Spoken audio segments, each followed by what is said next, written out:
तो चलिए 5वां नंबर सवाल की ओर चलते हैं। कह रहा है एक आयत का क्षेत्रफल 9 वर्ग इकाई कम हो जाता है यदि उसकी लंबाई 5 इकाई कम कर दी जाती है और चौड़ाई 3 इकाई बढ़ा दी जाती है। यदि हम लंबाई को 3 इकाई और चौड़ाई को 2 इकाई बढ़ा दें क्षेत्रफल 67 हो जाती है। आयत की विमाएँ ज्ञात करें, यानी आयत की लंबाई और चौड़ाई पूछ रहा है।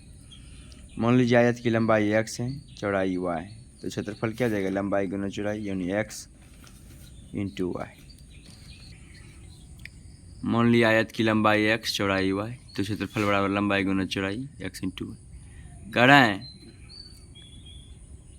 प्रश्न के पहले भाग से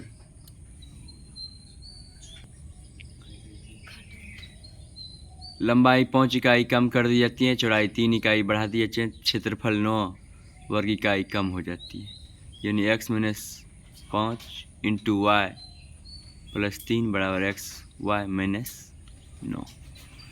इसको सॉल्यूशन कर लीजिए, गुना कर लीजिए, x y minus 5y plus 3x minus 15 बराबर एक्स वाई माइनस 9, यानी एक्स वाई कैंसिल हो गया आपका। 3x माइनस 5y बराबर माइनस 9 प्लस 15, यानी 3x माइनस 5y बराबर 6। समीकरण 1।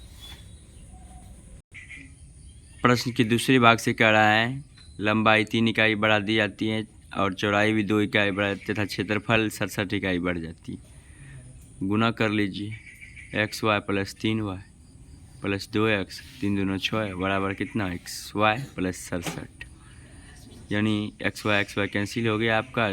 2x प्लस 3y बराबर 67 घटा 6 यानी 61 निकल गया। समीकरण 2x प्लस 3y बराबर 61। समीकरण 2।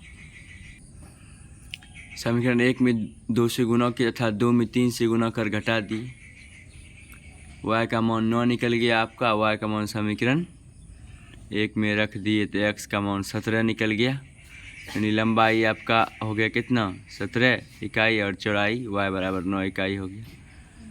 तो बेहतरीन सवाल है, ये एग्जाम में आया है 5 अंक में।